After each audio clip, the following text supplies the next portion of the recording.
you for that introduction. There were things you said there that are exactly what I'm trying to do, so I appreciate it. And thank you for inviting me here today. So the subject today is the rise of the far right in Europe, and I don't think there's any question that far right parties are gaining ground in Europe.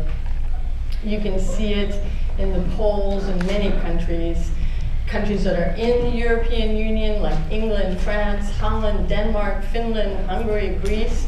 And you can see it sometimes in countries that are outside the EU, but who have so many treaties that they are almost in the EU, like Switzerland.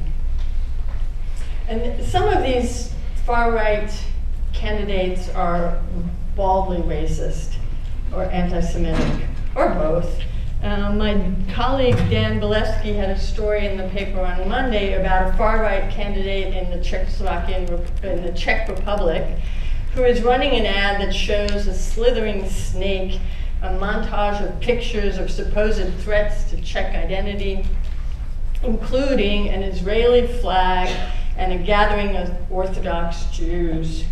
He regularly updates a list of 220 prominent Jews he accuses of dominating Czech life. In the Netherlands, you have this flamboyant character named Geert Wilders, who has hair down to about here. It's usually dyed blonde, but right now it's white.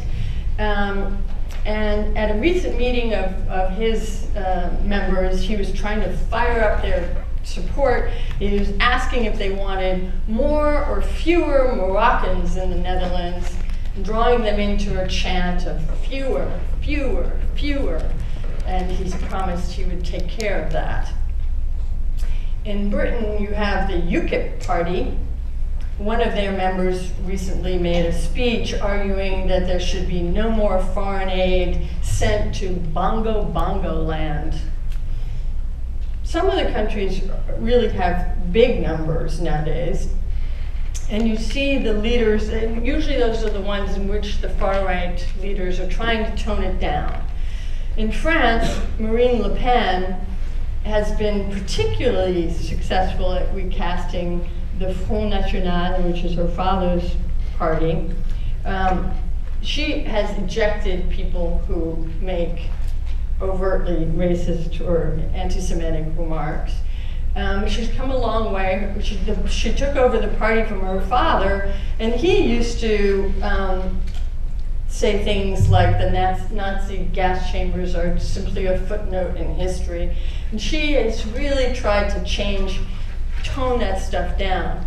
On the other hand, she just did very well in some local elections, and the first thing she did, the first order of business, is she declared in these towns where they had won City Hall, they had a far-right mayor, the first order of business was they would be serving pork in the cafeterias without offering any alternatives. You kind of have to wonder, what's the appeal of these people? Well, they're hitting notes that resonate with a certain slice of the population. Largely older people who are pining over a way of life that has been destroyed, working class people who've lost their jobs and who believe that immigrants have taken their jobs, or conversely, and even at the same time, that immigrants have come to their countries to just collect welfare benefits. But in recent years, all of these parties have added anti-EU speech. It might have been there to some degree, but it is really taking up a lot of bandwidth now. What's happened, of course, is the economic crisis, which began in 2008. And support for the EU has plummeted in the wake of that crisis. One recent poll found that 60% of Europeans did not trust the EU anymore. And that's up from 30% 6 years ago. So that's an issue that the far right has really been able to ride. And why is it losing support? The economic crisis, before the economic crisis, the EU was basically an organization that gave out goodies. It gave money to poorer countries that enabled them to buy goods in the richer countries. They were really good at showing what they had done. It's mandatory that anything that the EU contributes to has an EU flag on it. So you would, if you drive all over Europe, you see the EU flag, that blue flag with the circle of stars. You see it on hospitals, you see it on museums, you see it on train stations, you see it all over. Over the years, there's been a little resentment here and there because the EU actually has great reach. The EU decided that you had to put refrigerators in farmers' markets. Farmers have been selling their goods for centuries, and suddenly they have to invest, they have to buy refrigerators, and it's the EU in Brussels telling them to do that. But by and large, everything was quiet. The EU had brought prosperity. Now the economic crisis has changed all that. Suddenly, the EU, it's seen, is trying to get every government to meet their budget. EU countries are only supposed to have a 3% deficit. And when the economic crisis hit, almost nobody had that. So the EU was pushing them to get their budget in order, and that meant austerity everywhere, everywhere, everywhere, and it hurt. Particularly in Greece, where salaries and even pensions were slashed. In Spain, tax rates went up. And the politicians, the local politicians, were really smart. It wasn't them, it was the EU. Even the rich countries were affected because they were forced to pony up money. They had to put money in the form of loans or loan guarantees to the countries that were going down the tubes, like Greece. So suddenly the EU alliance didn't seem like it was just such a great thing. It seemed like it was complicated and maybe costly. In Finland, for instance, one of the biggest factors propelling a surge in the popularity of the far right was the fact that it had to spend billions to help Greece out. Money that they don't ever think that they'll get back. The true Finns in the last elections managed to get 19%, up from the single digits. So what kind of support do they have? And their next weekend are the European Union parliamentary elections. And the leader of the National Front in France thinks that the far right might get a quarter of the seats. Again, up from virtually nothing. Those seats would give them fancy offices and a lot of money. But the power of that parliament is limited. So it's not, it may not be as dramatic as it looks. The parliament has veto rights. But it's not going to be a big game changer. It can't even produce its own legislation. The EU isn't exactly a democracy. And that's one of the things that the far right has going for it. A lot of people in Europe feel like the EU is a very distant body. It sits in Brussels, it's a bunch of bureaucrats, multinationals have their say with those bureaucrats, but they're not close to the fabric of living.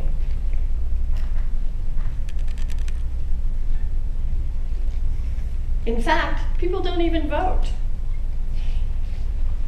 In the UK, in 2010, about 65% of the people turned out for the main elections. The year before, 35% turned out for the parliamentary elections. In France, where it's against the law not to vote, voter turnout for the presidential elections was 80%. For the EU elections, 41%.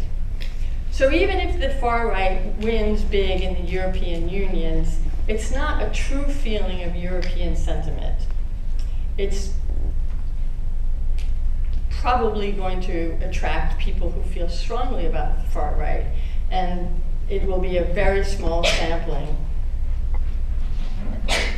Still, the polls that look at national sentiment, not the EU elections, but what would happen if you had a presidential election tomorrow, still show that the far right is doing pretty well, up from single digits into 20% or 25%.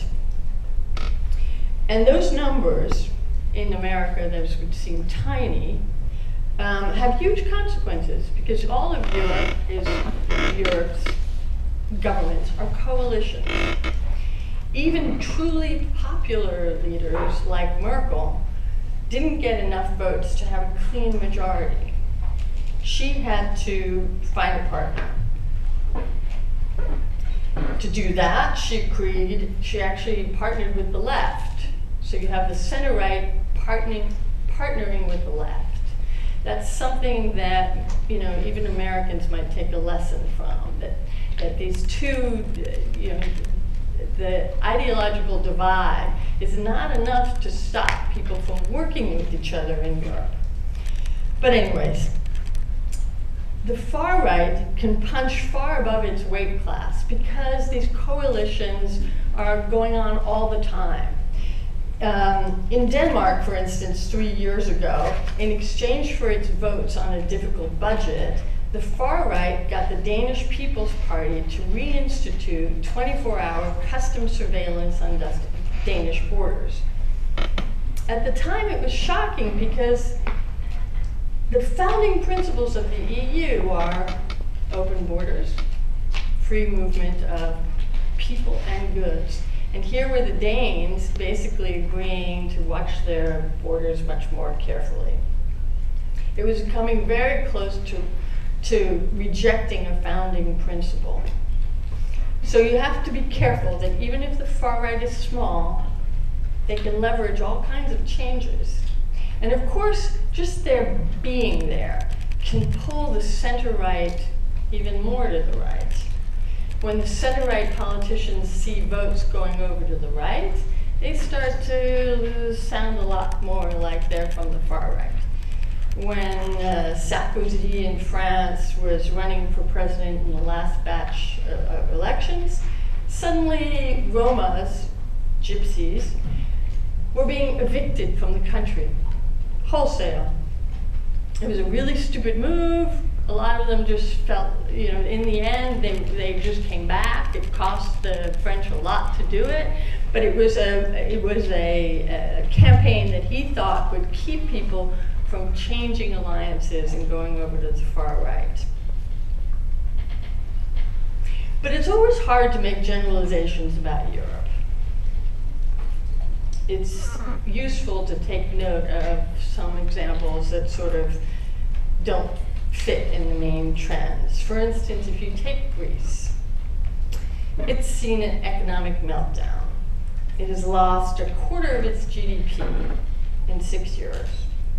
If you walk around Athens, you're going to see abandoned cars just about everywhere.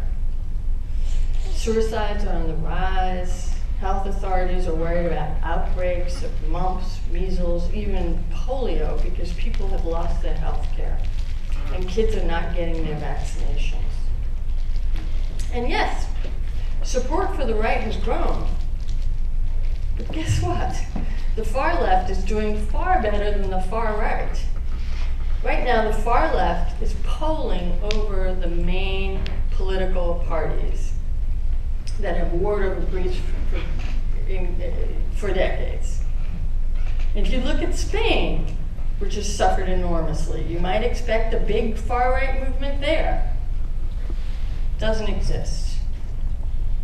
What you see there is more of the soft danger I was talking about, where the center-right begins to talk about issues that begins to take on that hard-edge far-right approach. For instance, they just tried to pass legislation that would have a €600,000 fine for protesting in front of the legislature without a permit.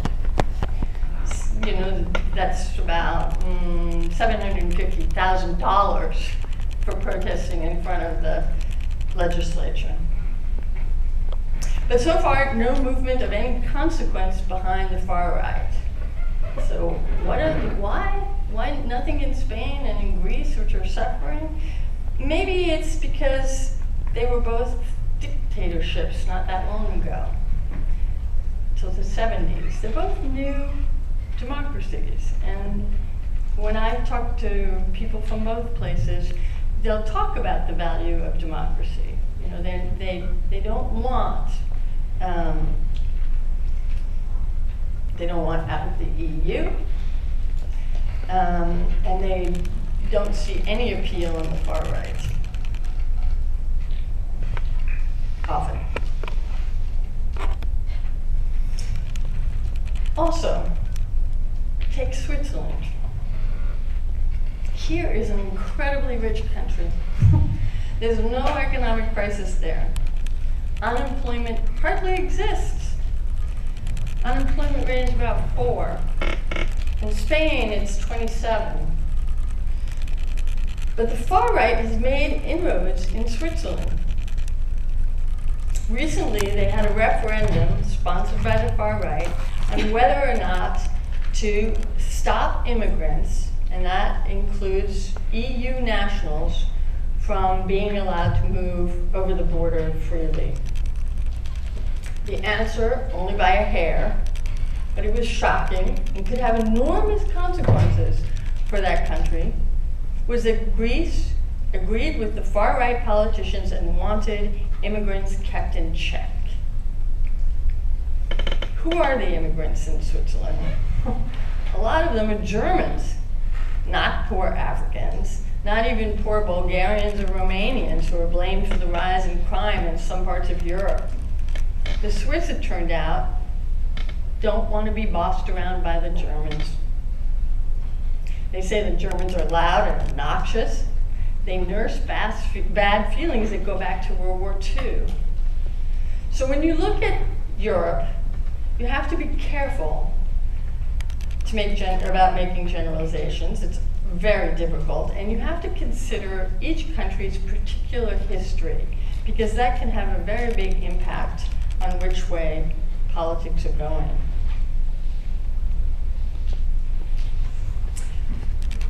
One last thing about the far right.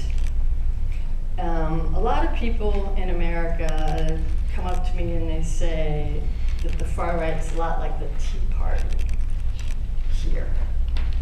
And not really. The Tea Party grew out of dissatisfaction with the way things are during a difficult economic crisis. And so in that way, there's a kind of a parallel. But there are a lot of differences. For one, a lot of the far-right parties in Europe are socially to the left. They support generous benefits. They want good pensions. They want good health care. They do not embrace big business. Europe has far less love of big business than America. And so in some ways, when we call them the far right, it's not an entirely correct title. Is it on a roll, the far right? Well, by some measures, certainly. But there are people who think it's peaked. For one thing, the crisis is easing. And frankly, the far right is having a hard time keeping its act together. In Greece, the far right Golden Dawn Party, the leaders are all in jail, being charged with running a criminal enterprise. They lost 2 percentage points overnight, practically, when one party member stabbed a Greek rapper who was from the left. It's kind of interesting that the year before, a Golden Dawn guy had stabbed a Pakistani immigrant who was just riding his bicycle home, killed him. And that didn't seem to make much of a rise. But killing a Greek went too far. In France, Marine Le Pen is having trouble keeping her brood in line. She did relatively well in the local elections, but whether her announcement about the pork is going to go over well is less clear. Wilders lost a whole lot of support. People quit his party after the No More Moroccans chanting. The guy in England, after a whole lot of anti-foreigner rhetoric, was found to have hired his German wife as a secretary for the party. It's like herding cats. These parties have a lot of trouble keeping their message clear and their members in line. And I'll stop there. Anybody have any questions? Let's open it up to questions from anyone. Kathleen? So can you say something about the far right in Ukraine and why do you not pay much attention to it, including your newspaper? I'm sorry, what was the last part? Including the New York Times, there hasn't been a lot of coverage of the far right parties in Ukraine, and it seems a little schizophrenic that the story is they want to be part of the EU, but the Svoboda party is. You know, I honestly can't, I don't know much about the far right in the Ukraine.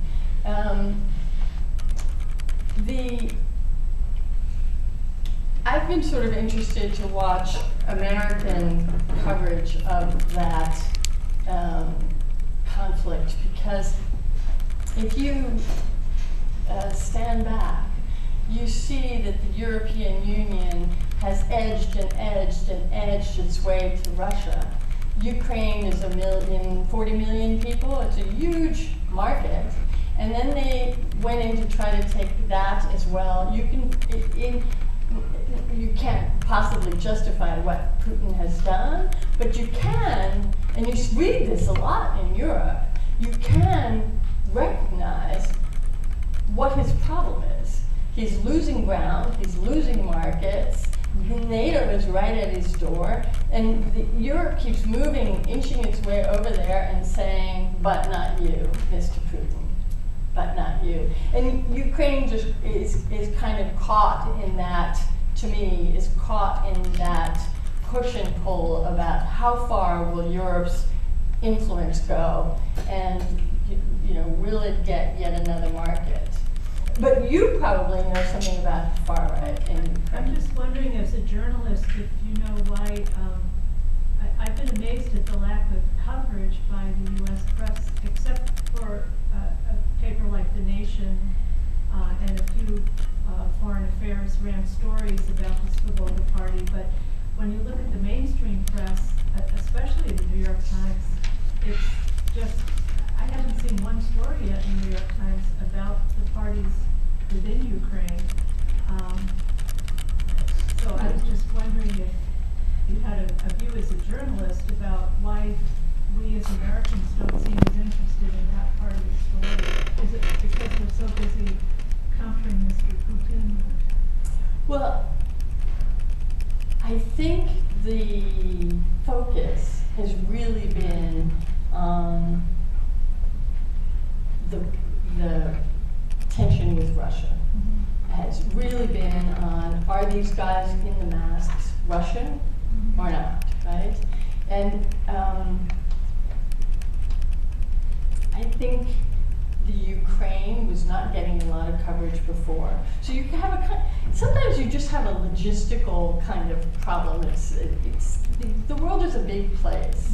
The New York Times has, I think, about 40 correspondents, and that is huge. I mean, absolutely huge. I doubt any other American paper, except for the Wall Street Journal, which has sort of levels of coverage, has anything like that. And we did not have a Ukraine expert. So people are flowing into the Ukraine. but not bringing any particular expertise to it. And at a time like right now, the focus is very much on the action areas, the Crimea, the fighting over the city hall and this town or that town. There'll be one reporter there with a photographer, and they don't bring bigger expertise to it. I think it's more that than any. There's certainly no philosophical decision at any, on the farm desk that, well, we're not going to touch that subject. And you have to get people to these places, which is logistically difficult. Some people say that 90% of being a foreign correspondent is getting there. And I can't say that's a problem in Europe, but when I was in South Africa, I had the whole of Southern Africa. And believe me, 90% of the problem was getting there. If I wanted to go to Angola, there were flights twice a week. If I missed my plane, I was there for another 4 days. And I think that's the case in the Ukraine. I'm friends with the lawyer for the New York Times, and he is in charge of our security, sort of. He's the person who tried to negotiate to get one of our reporters who had been kidnapped out of Afghanistan.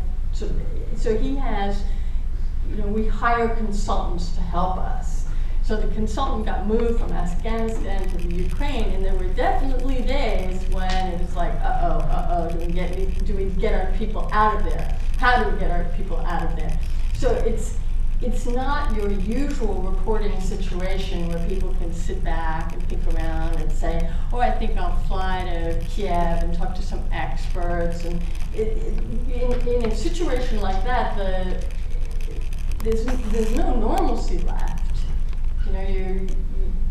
Who you can find, how you can find them, whether you can stay another couple of hours and talk, or whether you better get back to your hotel before sunset. Those kinds of things begin to really affect the reporting.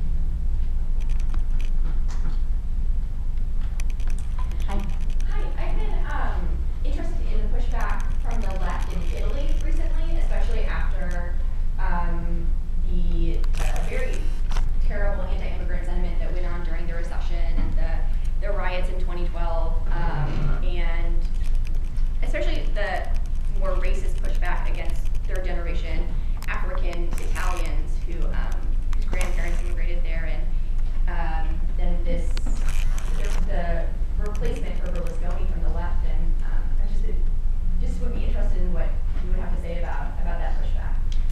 I'm sorry, I don't actually do a lot of reporting in Italy because we have somebody there. But it's I think what you see in Europe there, as well as in Greece and in Spain, and is that the economic crisis really uncovered not only the flaws in the EU, but their local flaws in the corruption.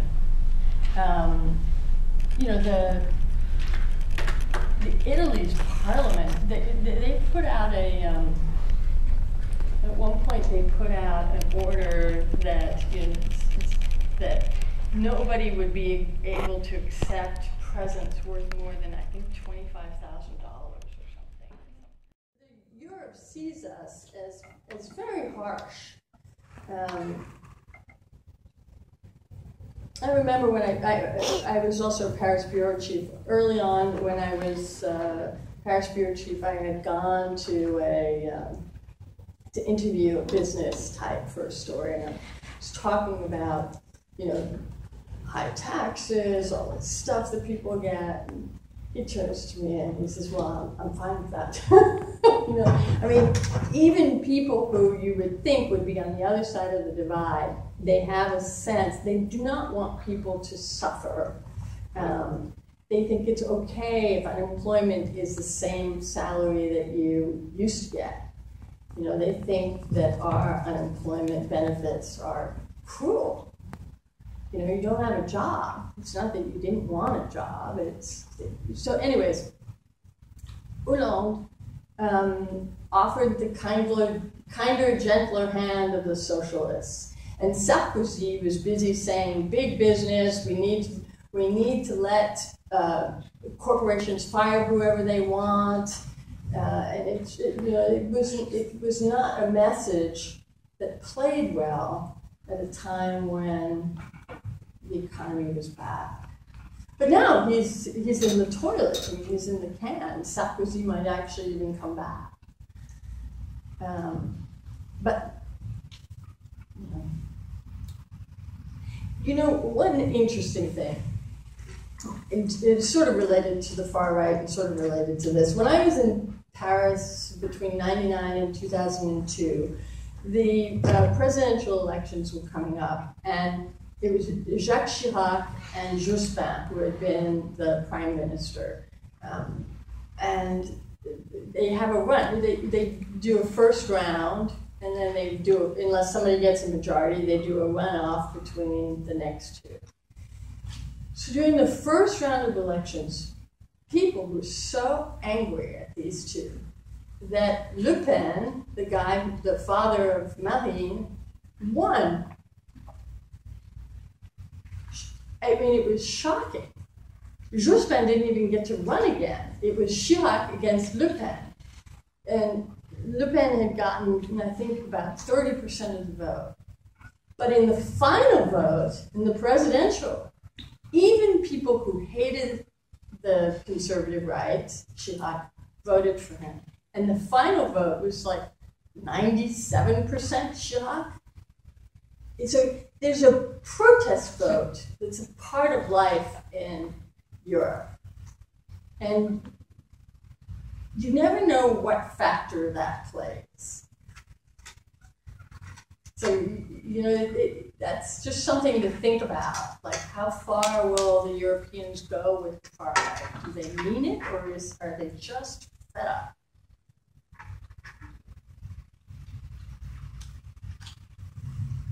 Is there any talk about the racism from your reporting and journalism? Is there any evidence of like with the immigrants coming in, of making arrests?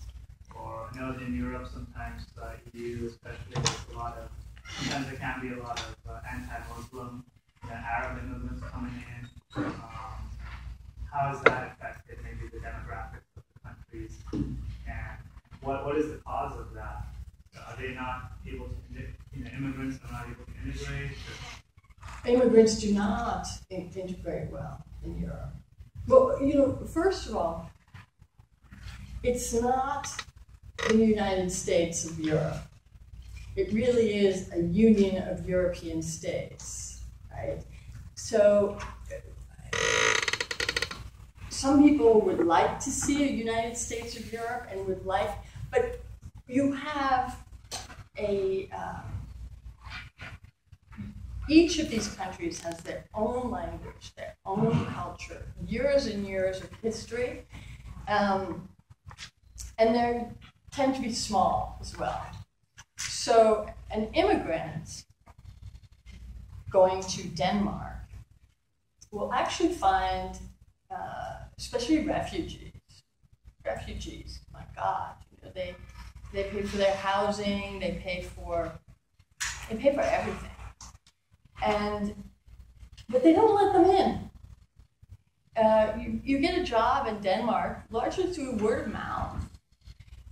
If you want to start a business in Greece, I actually did a story about a Greek trying to start an export business in oil.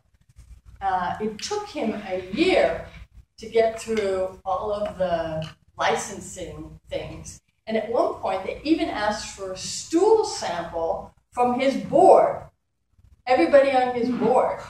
And he tells a story about trying to convince a Greek bank to help him with the mechanism of paying with a credit card.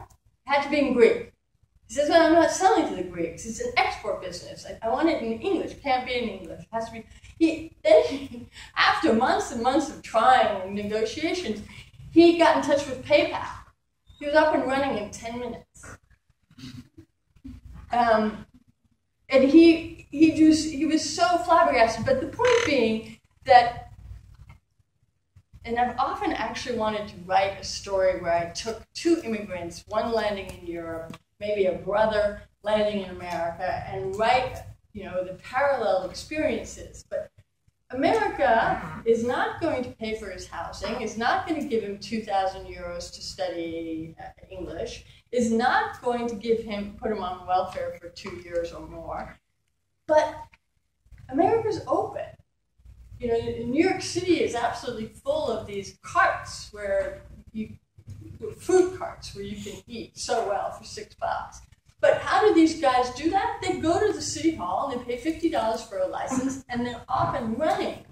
So even though America is harsher in some ways, it's much more open to immigrants.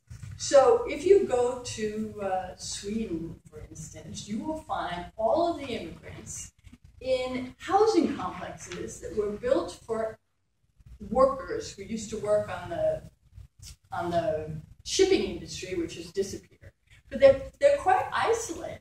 They live in these housing complexes, and many of them do get welfare. In some cases, they're people who've been through wars and refugees and PTSD. The women who were never educated. It would be very difficult for them to integrate. But then put them in housing complexes that are nowhere near a town or are completely isolated from the rest of town. There are a lot of problems with integration and immigration policy and refugee policy. The immigration policy in Europe was developed when Europe was 15 countries. Now it's 28 countries. So the borders are completely changed. So when you had 15 relatively rich, old European countries, and what you were trying to stop is people shopping for immigration, they created a policy that said, if you land here, you belong to Spain. You can't go to London, because everybody was going to London. But now you have people landing in Greece. What's in Greece? It's the GDP dropped by 25%. They had 50,000 immigrants walk over the border from Turkey. The islands are like open, right? You can get, of course, it's not really connected to the rest of Europe, so they sit in Greece. The Greeks don't want them there. Their detention centers are so miserable that the EU Human Rights Court recently said that no other European country could send an immigrant back to Greece. So there are problems that don't help the situation.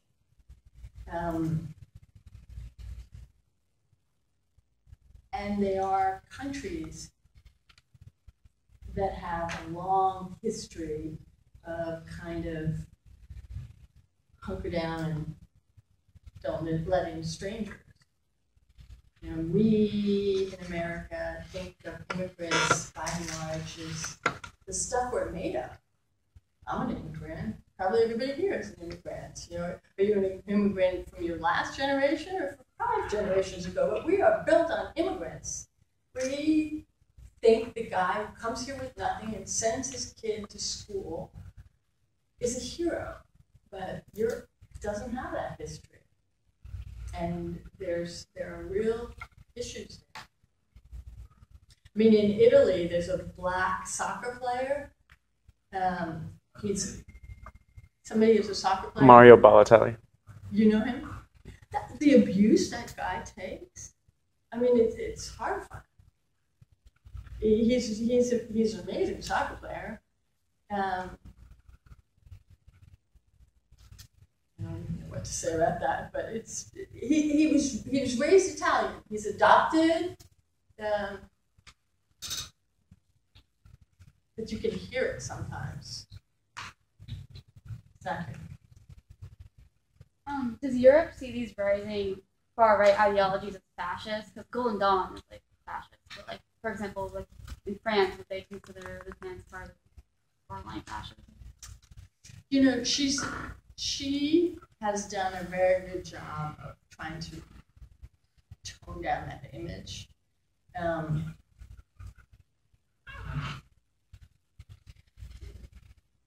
Golden Dawn is really on the extreme. In fact, in the run-up to these parliamentary elections, Marine was trying to get the various far-right parties to work together. But immediately, but first wanted nothing to do with Golden Dawn. You know, and wanted nothing to do with some of the others as well. Now I'm trying to think of who. But anyways, and what she wanted was the guy in Holland with the blonde hair or white, and the British guy. And then the guy in Holland did the no Moroccans thing. The British guy said, "Not having anything to do with you." And you know, the intramural fighting when one of these things erupts is kind of funny, and it's probably one of, you know, it will make it harder for them to actually have any clout.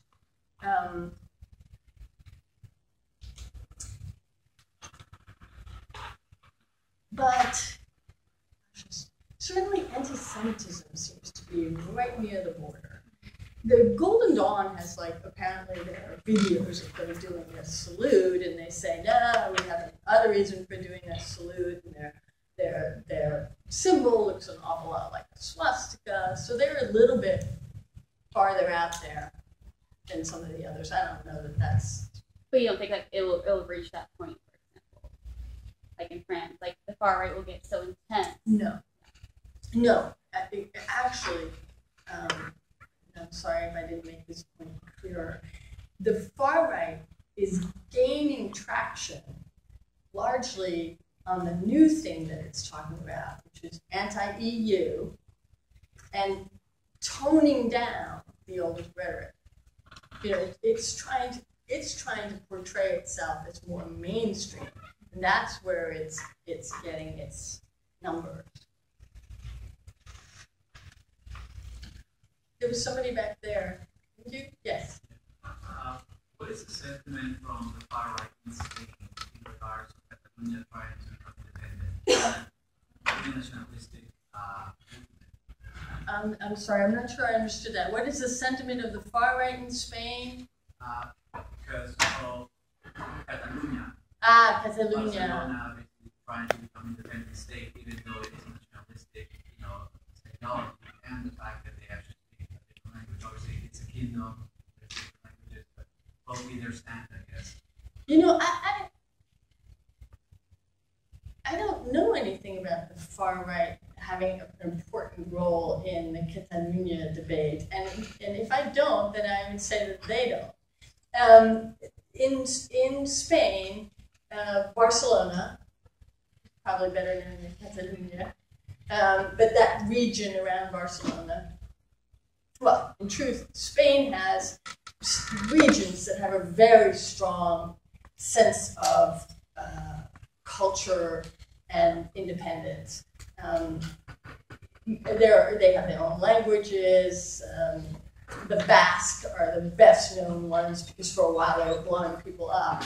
But several of these places have a long history of wanting independence. And the region around Barcelona, Catalonia, has always had that to some degree. But during the economic crisis, this has gotten worse. And the reason is that Catalonia is working great, but they had very big debts. And under the current, their sending money to Madrid, and they're not getting it all back. Essentially, they have been under the agreements that govern these regions. Catalonia sends out more money than it gets back, and right now, because they have these huge debts, they want their money back. And Madrid has just like flatly said, yeah, so what? We don't care. And so this has built into a movement to make them go independent. But I don't think it's, there are local Catalonia parties that have a strong say in that, but I don't know that they're far right particularly. I mean, I think it's, I have my Spanish photographer was talking to this guy Mas, who's the head of the Catalonia region, at a cocktail party one night, and he says without any caveats that he had demanded independence so that Madrid would help them with the debts, and he can't believe that after all this time they're not getting any help, and they're pushing for a vote, and God knows what will happen. But that's not really a far-right issue. I think that's just funny, although maybe all of it is. Well, thank you, Suzanne, very much. We're out of time. Thank you for all of you coming and excellent questions from the crowd. Very, very much. Thank you.